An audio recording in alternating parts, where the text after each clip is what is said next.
Goeiedag geliefdes, ek groet julle in daardie mooi en wonderlike naam van ons Here Jesus Christus, die Here ons geregtigheid. Dierbares, ons bietjie vandag gesels oor 'n onderwerp, naamlik is tiende betaal in Nuwe Testamentiese wet. Met ander woorde, moet 'n gelowige onder die nuwe verbond sleutelwoord moet gee en moet dit 10% van my geld wees. Dierbares, en die doel waarom ons hierdie videoetjie wil maak is, met hartseer moet ons sê en sien ek hoe daar mense is wat hierdie Ou Testamentiese wet wil gebruik om gelowiges op 'n plek te bring om skuldig te voel, om uit skuldgevoelens te gee, of onder dwang, of onder oordeel, dat die Here gaan ons straf as ek die tiende betaal nie. Dierbares, dit is nie die evangelie van Jesus Christus nie. Daarom het ons goed gedink, 'n bietjie daaroor te gesels. Baie dinge wat mense nie oor gesels nie. Ons is bang om daaroor te gesels. Net te gee ons iemand aanstoot, of dit lyk of ek teen die stroom opswem, en wil ons die goed nie graag bevraagteken nie.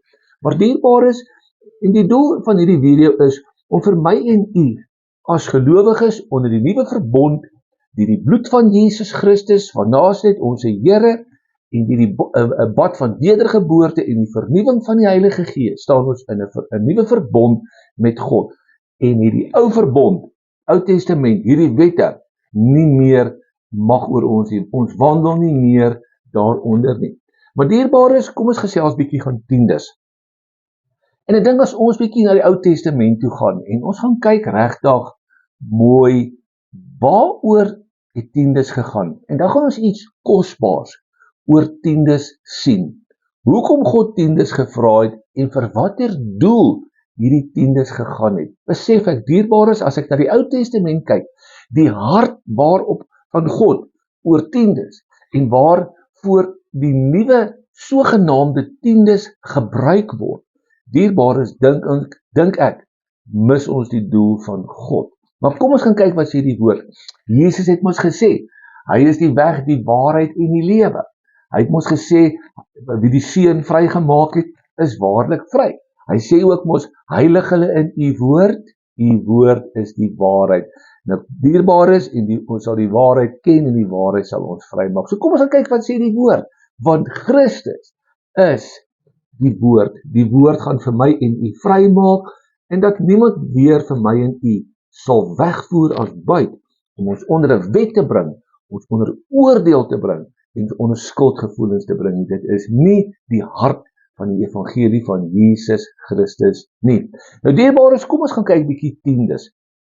Ek dink die eerste belangrike ding wat ons moet verstaan omtrent die tiendes. Die tiendes gee is nie 'n universele wet nie. Wat is 'n universele wet? Toe God die hemel en die aarde geskaap het, skaap hy die mens, en God gee aan die mens 'n opdrag, 'n bevel, 'n verbod. Julle mag 6 dae werk, die 7de dag moet jy rus. So, dit het niks te doen met die wette van Moses nie, dit het niks te doen met die nuwe verbond, ou verbond nie, dis 'n ewige wet wat God ingestel het vir die mensdom, solank die mens op aarde in die vlees is, want ons liggaam kan nie 7 dae 'n week werk nie. God weet dit. Daarom het hy die rusdag ingebring, dat die mens kan rus, anders sal ons sterwe. Dierbare, so dis 'n universele wet. Dit het niks met die wette van God te doen, vir die ou verbond of nuwe verbond. Dis 'n ewige verbond, wet wat God ingestel het vir ons op aarde. Goed. Nêrens het God van Adam tot by Moses ooit 'n opdrag gegee, of 'n bevel gegee, dat die mens aan God tiende moet betaal nie. Tiende betaal is nie om aan God te gee, omdat God 'n behoefte het nie.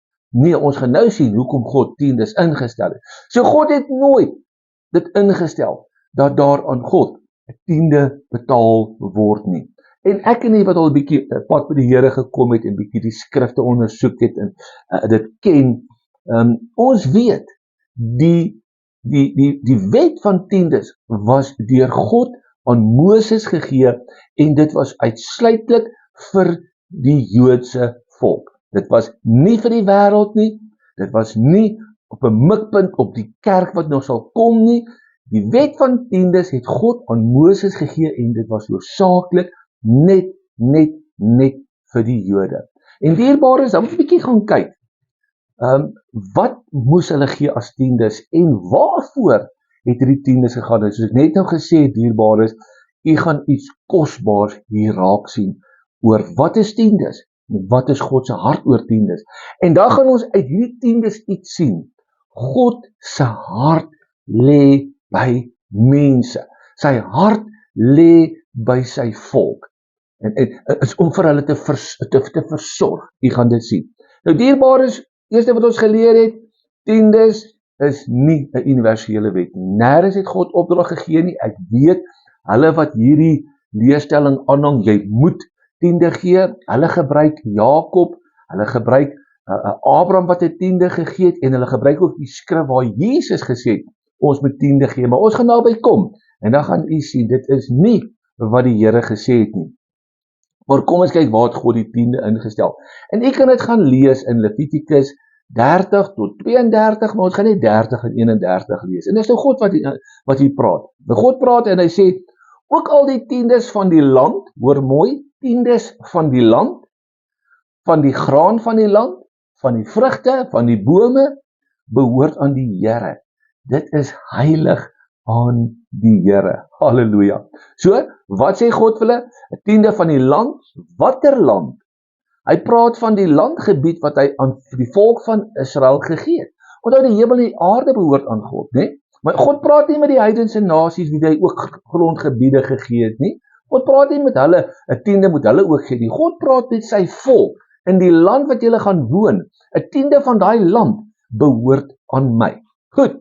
En dan vers 32, wat betref al die tiendes van die beeste en kleinvee, alles wat onder die herdersstaf deurgaan, die tiende moet aan die Here heilig wees. So ander woorde wat God sê, is alles, en let baie mooi gehou hier op, wie doen hierdie dinge? Wie plant? Wie boer met diere? Is dit nie boere nie? Is boere. So eintlik belas God die boere van Israel. God sê nie vir die manne wat vis vang, 'n tiende van jou visies moet jy bring nie. Die Here sê nie vir die man wat 'n entrepreneur is, wat besigheid bedryf, hoor jy 'n tiende van jou jaarlikse omset, moet jy vir die priester bring nie. God belas net die boere, nie die res van die volk nie. Jy weet, en daar's altyd, selfs die wêreld sê dit, nê, dat die boer is die kosmandjie van die wêreld. Die boer maak sorg dat die wêreld kan eet.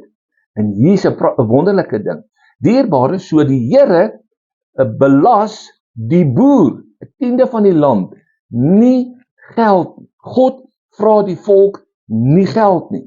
Hy belas die boere, want hulle is die kosmandjie van die volk. So God sê vir hulle, 'n tiende van daai kosmandjie van jou behoort aan my. En nou gaan ons kyk, wat het God met daardie kosmandjie gedoen? Let wel, dit was nie geld nie. Goed, dan sal ek en u sien in die Ou Testament, en ek wil dit tog aanmoedig, gaan lees dit vir u self. Beoordeel wat ek sê, beoordeel mense wat dinge sê. Dierbaar is vir my so verstommend dat soms kan kinders van die Here so naïef wees. Ons eet elke dingetjie op vir soetkoek wat mense ons vertel. Elke wind en lering vat ons en ons volg dit. Ons moet dit nie doen nie, dierbaar is.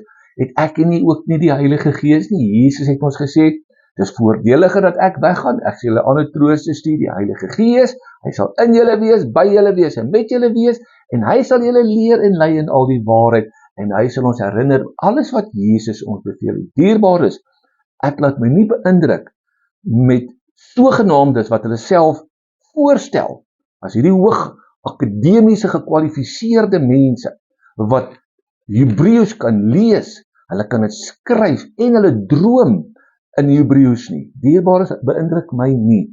Wie ook al sê, ek het ook die Gees van God in my. Die Gees van God is die dokter van alle doktors. Hy is die professor van alle professors. Hy is die koning van alle konings. Hy is die Here van alle Here. Hy is bo alles. Ag, hy is wysheid, hy is raad, hy is kennis. En raai wat? Hy woon in my en u. Ek eer my broer en my suster, wat kennis het, wat hierdie goed het, maar ons moet ook die Gees, ons moet mense beoordeel. Net vat wat mense vir ons gee. Kom ons gaan kyk na die 3 tipe tiendes wat hierdie boere betaal het. Nou, die eerste tiende was vir die Lewiete. Nou, dierbares, die Lewiete was deur God aangewys gewees en hulle gehelp die dienswerk in die tempel.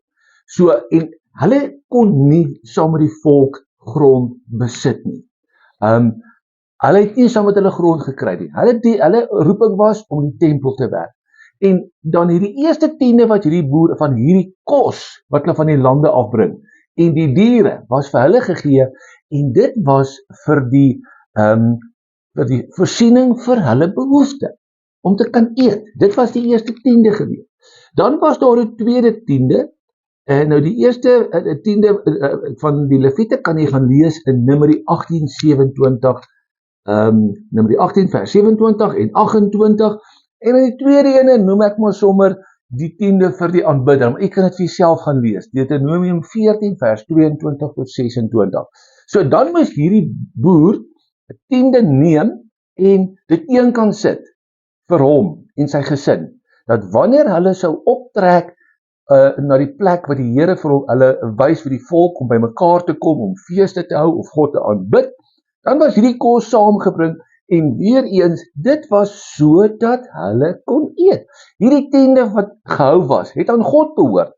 En jy kon nie daai tiende gebruik het om iets anders te gaan doen daarmee, dit te verkoop en materiële goed te gaan koop nie. Jy moes daai tiende bære en dit was jou voorsiening om te kan eet, waar die Here dan ook daardie aanbidder gestuur op die volk, moes gegaan het, waar hulle feeste en dinge gehou het. So dit was 'n tweede tiende vir hom, en dan wanneer hulle by hierdie plek gekom het, was dit hulle kos, en hulle het dit ook gedeel met die res van die volk, en met die Lewiete, want hulle het die kospakkie. Goed, die derde tiende was elke derde jaar, was daar 'n tiende weer ingeneem. Nou kom ons doen dit sommer, jy kan dit vir jouself gaan lees. Ek noem dit sommer die welsyn tiende. So elke derde jaar moes hierdie boer 'n tiende van hy selfe produk van die land of die diere, moes hy na die Lewiete toe bring, en dan die Lewiete hierdie produkte gevat en hulle dit verdeel onder die weduwees, die wees, die armes en natuurlik die vreemdelinge in die land. En was dit vir daardie doel gebruik. Nou dierbares, as ons nou in die nuwe verbond hierdie lering of reël wil inbring, sê jy moet tiende betaal, op grond waarvan sê ons dit? Want jy weet, baie keer kom die man en sê vir jou sommer, weet hulle beveel jou, bring jou tiende. Dit is 'n bevel op wat? Op 'n wet, kan net wees op die wet van Moses. So dan moet ons die wet onderhou. En as ons die wet wil onderhou, kom ons hou hom dan ordentlik. Want as jy mooi gaan kyk hierso, is dat daar was 3 tiendes gegee. Wat 2 tiendes per jaar moes hy gee, vir die Lewiete en vir homself die aanbidder, en dan elke derde jaar 1 vir die weduwees, wees en daardie groep mensies. So as jy hierdie bymekaar tel oor 'n periode van 3 jaar, dan het hierdie boer 25% tiende gegee. En baie van hierdie leraars dan breed glimlag as ons kan 25% vra net, maar ons eintlik 25%. En weet jy wat? Elke 7de jaar kon 'n boer nie plant nie. So daar was nie produk op die lande nie. So tiendes was maar baie skraal. So elke 7de jaar moet ons die tiendes maar skraal maak, as ons volgens die wet wil lewe. Maar dierbares, dit is die tiendes wat ingesamel was, en die doel van hierdie tiendes was vir die behoefte vir elke siel, elke persoon in die land van God. En nie leer ons iets dierbares, en wie is die mooi van die tiende? Die tiende was nie gegee om vir die Lewiete salarisse te gee nie. Die tiende was nie gegee vir die Lewiete om in bankrekenings huise te koop, lekker al die goederes te koop, mooi bakkies en al die goede nie. Nee, daardie tiendes was gegee vir hulle behoeftes. Nou dierbares, hier leer ons nog iets. As die woord praat van God voorsien in ons behoeftes. Paulus het ook so skrifgie daar waar hy sê, en mag die God van die vrede elke behoefte van julle vervul in die rykdom van sy genade, né? So ietsie sê daai skrifgie. So God voorsien ons behoeftes, selfs Jesus wys uit. Hy sê, wat kwel julle oor wat julle gaan eet of drink of aantrek? Hy sê, kyk, die mossie saai nie en maai nie, tog voed die hemelse Vader hulle. Hy sê, die lelie spin of weef nie, maar hulle was mooier geklee as Salomo in al sy heerlikheid. Halleluja. Jy sien, God fokus op die behoeftes van die mens. Dit is wat God wil voorsien. En hoe bid ons? Kan jy onthou? Onse Vader wat in die hemele is, laat u naam geheilig word, laat u koninkryk kom, laat u wil geskied. Hoor mooi, skenk ons vandag 'n mooi bakkie, Here. Ag Here, skenk vir my daai mooi huis, Here. Here, skenk vir my daai mooi besigheid, Here. Here, skenk vir my daai mooi vakansieplek. Ag Here, ek werk so hard vir u, Here. Ag, skenk vir my 'n mooi nuwe bakkie, Here. Nee, skenk ons vandag ons daaglikse brood. My dierbares, wie vat ons mis? Maak nie of ek nou 'n moderne leviet is of nie. God sal vir my voorsien. As ek en u kos het, en ons maagies is vol, en ek het klere aan my liggaam, dan het God sy deel gedoen. Klaar, hy het my behoefte vervul. Hierdie ander goed wat ek wil hê, of ek nou leviet is, of ek nou wie is, as jy daai ander goed wil hê, buite dit, dan moet ons soos al die ander mense maar ons handjies uit ons broeksakkies uithaal, ons ou naaltjies maar gaan vuil maak, en 'n werk soek, en gaan werk. As jy 'n bakkie wil hê, gaan werk vir hom. As jy enigiets wil hê, buite die behoefte van God, gaan werk daarvoor. Dis God se orde. Dis waarvoor die tiendes was, dierbare, vir die behoefte van die volk van God. En die Nuwe Testament sien ons presies, dis wat die apostels, en ons gaan daarby kom, ons gaan 'n tweede video daaroor maak. Hoe is die saak nou in die Nuwe Testament? En dan dierbares, dan sal hierdie mensies wat hierdie teologie verkondig, hierdie leerstelling, sal dan Abraham en Jakob as voorbeeld gesê, maar luister, dit is so, ons is nie onder die wet nie, baie van, nee, ons is nie onder die wet nie, maar kan kyk mooi, Abraham het tiende betaal, Jakob het tiende betaal, so dit wys vir ons, dis God se wil dat ons tiende betaal, is nie waar nie. Kom ons gaan kyk wat hier daar gebeur. Nou, ek kan gelees daar in Genesis 14 met Abraham. Nou, Abraham, ons leer mos, sy broer is dood, en sy broer het 'n seun gehad in naam van Lot. Abraham neem vir Lot onder sy vleuels in, en God stuur vir Abraham op hierdie reistog van sy lewe, en Lot beweeg saam met hom. Op 'n punt, is daar nou twis tussen Abraham se wagters en Lot se wagters, en hulle skei af. Lot gaan nie daar in die rigting van Sodom en Gomorra, Abraham gaan die teenoorgestelde rigting. Goed, met tyd verloop, het al klomp konings wat opstaan teen Sodom en nog 'n paar konings daar, hulle val hierdie dorpe en stede in, natuurlik nou, mense word doodgemaak, hulle vat die mense wat daar is as slawe byt, hulle vat die besittings, alles, vat hulle as byt, en hulle gaan, maar hulle vat ook ongelukkig vir Lot saam. Abraham hoor dit, wat doen hy, as ek reg kan onthou vir 'n oomblik, ek dink hy het 400 man bymekaar gekry, saam met nog 'n paar konings, gaan hulle, en hulle gaan val hierdie konings aan, en hulle oorwin hulle. So hy bring vir Lot, en al hierdie mense wat hulle gevat het, al hierdie besittings en goed wat hulle as buit gevat het, bring hulle terug. Nou moet ons iets gou mooi verstaan, dierbares, daardie buit wat hy terugbring, daardie goed het aan iemand behoort. En daardie konings het heel waarskynlik van hierdie mense doodgemaak. Hulle besittings is gevat ten koste van hulle lewe. Daar's bloed op daardie buit. Daar is misdaad. Hierdie ouens was rowers, man, hulle het uitgegaan en gemore geroof om die goed te vat. Nou, hier kom hy met hierdie goed terug. En dan lees ons in die Bybel 'n man met die naam van Melchisedek. Hy's 'n koning en 'n priester. Dus ek jy sal sien ook in die Nuwe Testament praat hy van Jesus is in dieselfde orde, maar ons nie tyd om nou daaroor te gesels nie. Maar hy was 'n priester en hy was 'n koning van Salem. En die woord van die Here sê, hy het na Abraham toe gekom en aan hom wyn en brood gebring. Dierbaar is nou, nêrens lees ons in die woord, hoekom het hy na Abraham toe gekom? Het die Here hom gestuur? Het hy maar net van Abraham geweet en gehoor wat het gebeur en hy wou goed doen aan Abraham? ons weet nie. Die woord sê nie, dit laat ruimte oop vir afleidings, en maak ruimte oop vir ouens wat sê ek het spesiale openbaringe. Ek weet nie, nee, maar die woord sê nie spesifiek God het hom gestuur nie.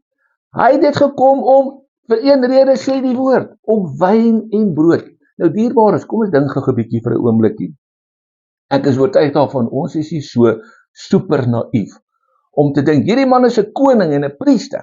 Hier kom hy, ek weet nie hoe ver was hy van daar af, hy sekerlik nie, so uit die stad 5 minute, toe sy by Abraham, 5 minute terug in sy stad nie. Hy moes heel waarskynlik 'n paar ure, dalk 'n dag, 2 dae, die woord sê nie, gereis, om vir Abraham te bring. Nou ek wil nie dink, stel jy voor, 'n koning, kom hy daar met 1 kruikie wyn, en 1 broodjie toegedraai in 'n doek, en hy sê, hallo Abraham, hier is vir jou 'n bietjie jou wyntjies, eet gou nie. Nee, ek is oortuig daarvan, want die man is 'n koning, hy's 'n priester, hy het verseker leiwagte, hy het verseker diensknegte, diensmaagde, hy het verseker soldate. Ek dink, daar het 'n geselskap hier aangekom, nie so 'n figuurtjie nie, ek weet nie die Bybel sê nie, né? Hy kom hier aan, en ek is oortuig daarvan, hy het nie net 'n borreltjie wyn gebring en 'n ou broodjie en 'n bakkie nie, ek dink hy het wyn in kanne gebring. En die man is 'n koning, hy het 'n behoefte aan niks. Gaan hy sy gasheer tegemoet gaan met 1 borreltjie wyn en 'n ou klein broodjie? Verseker nie. Ek dink daar was horde gebakte brode wat sy diensknegt goed saamgebring het. En hy gee dit net vir Abraham nie, hy moes dit vir sy manne ook gegee het. Hy gekom om hierdie man te kom ontmoet en vir hom iets te bring, nie net vir hom heel waarskynlik nie. Hoe gaan dit lyk, die man kom daar en hy gee net vir Abraham, draai en hy loop weg. Dit gaan mos nie reg lyk nie. So, en hier kom hierdie man, weer eens, en nêrens het God 'n opdrag aan Abraham gegee, om hom 'n 10de te gee nie. Nêrens het hierdie priester vir Abraham gesê, Abraham, jy moet jou 10de betaal nie. Nêrens het hy gesê nie. Hy het net vir hom kos gebring, dit was die doel waarvoor hy gekom het. En hier is Abraham, en sit hy met hierdie byt. Wat doen hy met hierdie byt? Nou kom die konings van Sodom, en gaan lees dit daar in Genesis 14. Nou hulle sê vir hom, geef ons die manne wat saam met jou is, dit die goed wat jy gevat het, kan jy hou. So ander woorde, die besittings, hou dit vir jou. Hoor wat sê Abraham, sê nee, ek soek niks hiervan nie, niks. Nie dat julle kan sê, julle het my ryk gemaak nie. Maar wat hy eintlik vir hulle sê is, ek gaan net uit hierdie byt uitvat, om die manne wat saam met my is, hulle te vergoed. So eintlik vat hy net van die byt, om die kostes van hierdie manne wat saam met hom gekom het, hulle kostes te dek. Abraham wil nie 'n dingetjie daarvan hê nie. Hy beskou dit as nie reg nie. En hier is Melchisedek, en hy vat 'n 10de van daai goed. Nou is bloed op.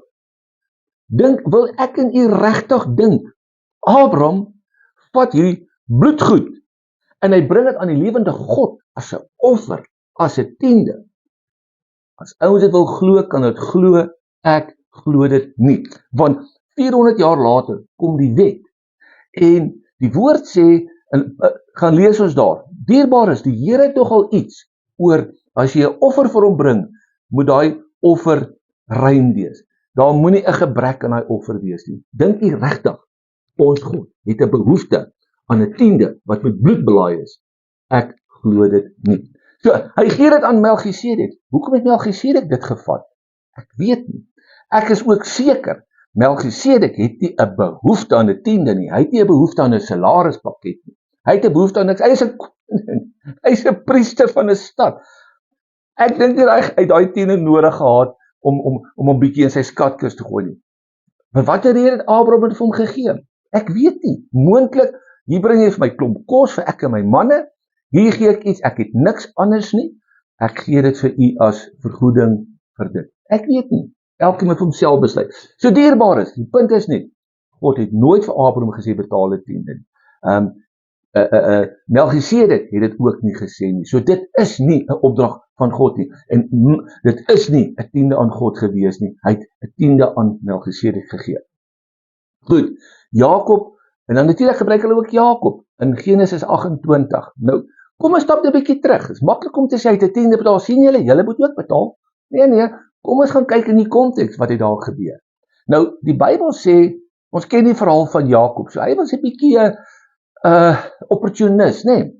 Hy bedrieg sy pa, hy soek die eersgeboorte reg, want hy weet die seun wat daarmee saamgaan, en hy bedrieg sy broer, ma werk saam met hom in hierdie plan, hy backfire so half, en hy vlug vir sy lewe van sy huis af. En hier lê hy in die veld, op pad na oom Laban toe, en daar lê op 'n klip in slaap, hy droom, en hy sien 'n leer wat stryk tot in die hemele, hy sien engele op en af klim, en dan sien hy die Here op die punt van die leer staan. En die Here praat met hom. En jy gaan lees daar, my gedierbares. Die woord van die Here sê, en die Here praat met hom, en die Here seën hom. Hy sê vir hom, Jakob, ek seën jou. Ek gaan met jou wees waar jy gaan. Ek gaan jou terugbring. En ek gaan jou veilig na hierdie plek toe terugbring. Die Here seën hom onvoorwaardelik. Die Here speel nie op sy emosies nie. Die Here sê nie vir hom, toets my, hulle gebruik maar die ding baie, toets my, en kyk of ek die hemelse sluise, kom toets nou vandag die Here en bring jou 10de. Die Here sê nie vir hom, Jakob, toets my, as jy my 10de betaal, God het nie behoefte aan 10de nie man, as jy my 10de betaal, dan gaan ek met jou wees, en ek gaan jou seën, jy weet, want dan sal ek die hemelse sluise oor jou oopmaak, hulle speel ons daai ene, nee. Die Here sê dit nie vir hom, die Here het hom onvoorwaardelik, met ons 110de, het God hom klaar geseën. Maar hier word Jakob wakker, en hy besef, wow, die Here het met my gepraat, die Here is op hierdie plek. En, nou, gaan kyk wat sê hy vir die Here, hy praat met die Here, hy het jou wakker geword, so hy bid nou. Hy sê, Here, die Here het klaar gesê, ek gaan jou seën, ek gaan met jou wees, ek gaan jou veilig te bring. Die Here sê dit klaar. Maar hoor nou wat sê hy, Here, as u met my gaan wees, en my veilig terugbring, en my seën, dan sal u my God wees. So, wat hy eintlik vir die Here sê is, Here, ek hoor wat u sê, en nou wonder ek of u dit gaan doen, maar Here, as u nou gaan doen soos u gesê het, is ons God 'n leienaar? Sal hy iets sê en dit nie doen nie? Sal die Here teruggaan op sy woord? Nooit. God het klaar oor hom gespreek. Dis hy wat nou twyfel hierso. En hy sê vir die Here, Here, dan sal u my God wees. Hierdie bou hy 'n altaar. Jy gaan kyk mooi. Die Here het nie vir hom gesê betaal 'n 10de nie. Die woord van die Here sê, en hy maak 'n gelofte, 'n belofte aan die Here. En sê, Here, ek sal vir u 'n 10de gee. Jakob het by homself besluit, ek wil vir die Here 'n 10de gee. Dit was nie 'n opdrag nie. Jakob het nie al dit gehoor in die gemeente, ek het dit al gesien. Kom mensies in die gemeente. Jy sien hulle vir maande, jare nie. Dan slaan hulle 'n krisis. Dan kruip hulle moet daar in die huis van die Here in. En hulle huil en hulle bid. Bid vir my. En dan hoor jy hulle. Ek het hulle gehoor. Here, die man het sy werk verloor. Here, as u vir my 'n werk sal gee, Here, beloof ek.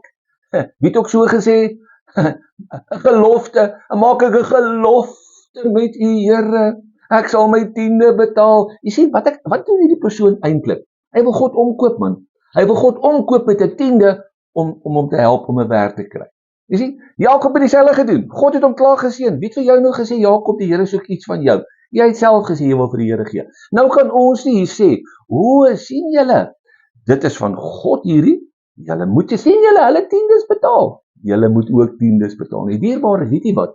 Ek kan u kan vir God gee wat ons wil. As u vir die Here 30% van die inkomste 'n maand wil gee, dis 'n saak tussen u en God. As u die Here 'n 10% wil gee, maar daar's nie 'n opdrag gewees vir hierdie mense. Jy moet 'n 10de van jou geld hê. Dit was nie gewees nie. Hulle het self besluit. Maar nou wonder ek verstaan nou Abraham, hy het 'n 10de aan 'n priester gegee, né?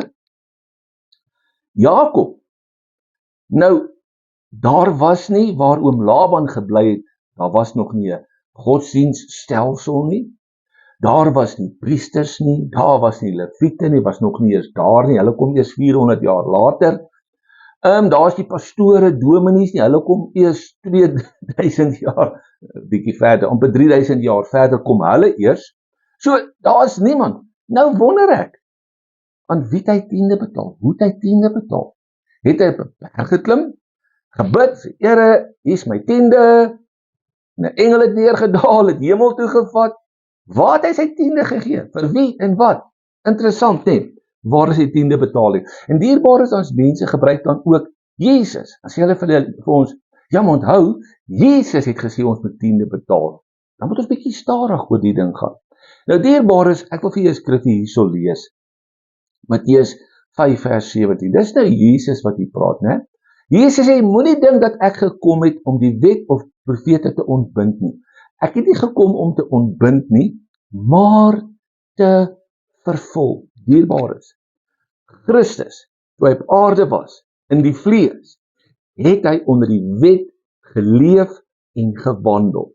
Wat Christus hier gesê het, ek gaan nie die wet en die profete nou onnietig verklaar nie, en hier is 'n nuwe stel reëls nie. Jesus se roeping was, hy het baie roeping gehad om ons die bose te oorwin, die wêreld te oorwin, ons verlossing te doen, met sy bloed vir ons te stort. So het baie dinge wat die Here vir ons kom doen het. Maar die een ding wat hy kom doen het was om die wet volmaak te vervul. Jesus het die wet volmaak kom uitleef. En dis waarvan Jesus praat. So, Jesus was onder die wet, laat ons dit nie vergeet nie. En Jesus kom en hy sê, hy het gekom vir die verlore skape van Israel. Onthou, daar het Jesus nog nie uitgereik na die heidene nie. Sy roeping was gewees na die Jode toe. Hy moes die verlossing vir die Jode eers te bring. Dit is wat Christus se roeping was. So Jesus was onder die wet. En nou kom, en dis die skrifgie wat die mense gebruik, Matteus 22 vers 21. En net voor ek die skrifgie lees, kom ons kyk net na die groot prentjie, wat het hier gebeur. Matteus 22 vers 21. Wat gebeur het was, die fariseërs en die skrifgeleerdes, hierdie manne, het altyd 'n geleentheid gesoek om vir Jesus dood te maak, om uit die pad uit te kry. En hier kry hulle 'n paar manne, en hulle kokes nou daar, in die geheim, né? In die duisternis, om Jesus nou hier in 'n situasie te kry. En hierdie manne kom na Jesus toe, hulle vra vir hom, Here, moet ons belasting betaal aan die keiser? Wat is hierdie manne se aanslag? Jy sien, hulle kan hom nie in die hande kry nie. Hulle probeer hoe lank, maar Jesus kom elke keer uit. Maar nou wil hulle Jesus kry om iets teen die keiser te sê, iets teen die tiende stelsel, of nie die tiende stelsel nie, die belastingstelsel van die keiser. En hulle versoek hom, Here, moet ons, en hulle het gehoop, hy gaan sê, nee, julle hoef nie die keiser, julle moet aan God gehoorsaam wees, maar die Here haal hulle uit. Hy sê vir hulle, goed, toe hulle die vraag vra, hy sê, wys vir my 'n muntstuk. Hulle wys hom 'n muntstuk, en hy vra, wie se kop is op daai muntstuk? Nou kyk hulle, en hier begin daai skrifgie, en hulle antwoord hom, die keiser sin. Daarop sê hy vir hulle, betaal aan die keiser wat die keiser toekom, en aan God wat aan God toekom. En sê hulle, hoor jy, daar sê Jesus, betaal wat aan God toekom. Jesus was onder die wet. Hierdie antwoord was onder die wet. Hy het vir hulle gewys, betaal julle tiendes, wat Moses ingestel het, wat deur God gegee het. Daardie tiendes moet julle betaal. Nie tiendes wat nou en vir die kerk, totdat ek eendag kom nie. Dit is nie wat Jesus, so Jesus het nie met die kerk gepraat nie. Hy het met die Jode gepraat. So, daardie argument om te sê, Jesus is onbybels. Dierbaar is aan baie van hierdie mense ook baie lief om Maleagi 3 aan te haal. En ek het eendag 'n prediker hoor sê, dierbaar is, maak my siel word yskoud, hy dit sê. Hy sê, as jy jou tiende nie betaal nie, is jy 'n dief, jy steel van God. Ja, jy is 'n dief man, en 'n dief gaan nie hemel toe nie. Dierbaar is, gaan kyk mooi, met wie het Maleagi gepraat, en met wie het God gepraat in Maleagi, veral daardie hoofstuk. Hy het met die Lewiete gepraat, nie eens met die volk nie. Want jy gaan sien, as jy nou die skrifgedeelte lees, wie het skade gelei van tiendes wat nie gebring is nie? Die weduwee, die wees, die armes, hulle het skade gelei. So hierdie Lewiete het heel waarskynlik hierdie derde tiende, wat elke derde jaar gebring word, klink vir my, hierdie manne het hierdie goed teruggehou. En die goed het nie by die weduwees en wees. Hy sê, julle benadeel hierdie mense.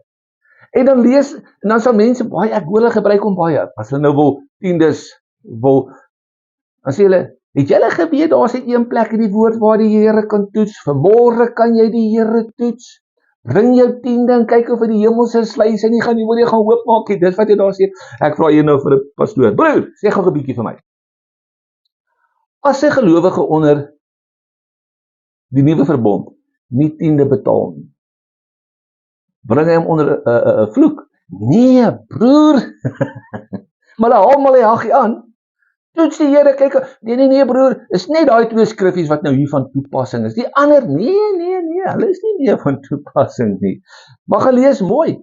Ons wil 'n skriffie aanhaal, maar nou haal ons die goed uit, so ons skommel die goed om hier 'n antwoord te kry wat ek graag wil hê mense moet weet. Kom ons lees die hele ding.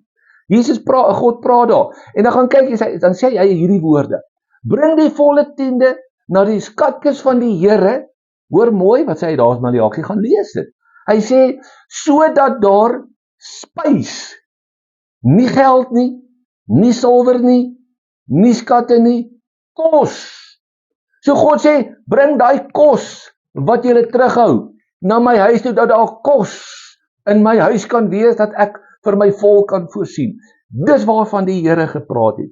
Nie hierdie stelling van, om dit te gebruik, om gelowiges in die Nuwe Testament onder 'n oordeel, jy 10de nie betaal nie. By van ons sal vir jou sê, jy's met die vloek belaaid, dis 'n leuen. Dis Ou Testament. Ons is nie meer onder die wet nie. Ons is onder genade. Ons is onder 'n nuwe verbond.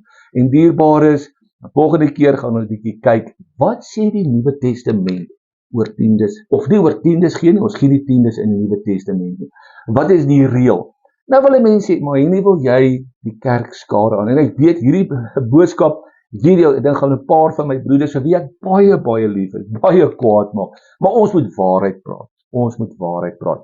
En dierbares, wil ek die kerk skade aan doen? Nooit! Ek is lief vir my Here, ek is lief vir my broers, ek is lief vir die huis van die Here. Maar ons kan nie die woord gebruik om mense te manipuleer nie. Ek wil beskou dit as geestelike boelie mense om te gee nie. Dis verkeerd, dierbares. Alles werk om liefde, alles werk om die hart, en ons gaan dit sien in die volgende video. En dierbares, weer eens, wat is die doel? Dat ek en u vry kan wandel in die vryheid waarmee Christus ons vrygemaak het, dat geen persoon vir my en u onder dwang bring, onder vrees bring, skuld geroep. Die kinders van die Here daar buite kan nie 'n 10de betaal nie en leef elke dag met skuldgevoelens. Ek het nou dag weer hoor ek 'n man bid. Jy sê nou speel hulle hierdie woorde. Bid hy nou. Hy sal eers sê bring julle 10de, dan sê hy bid, ag Here, u is so goed vir ons. U gee vir ons kos om te eet. Jy weet nou die persoon wat daar sit, hoor nou hierdie gebed, wat hy eintlik vir die woorde sê is, sien jy nie hoe goed is God vir jou nie? Sies vir jou dat jy nie jou 10de betaal nie. Kry jy nie skaam nie? Dierbares, dis nie die evangelie van Jesus Christus nie. En loop gelowiges met skuldgevoelens.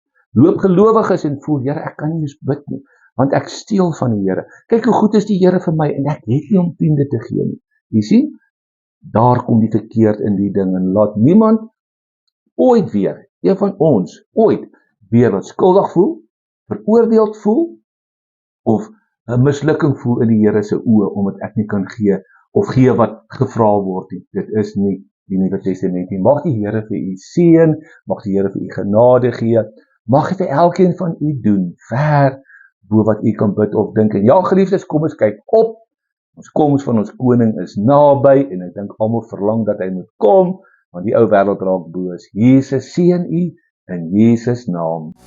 Amen en amen.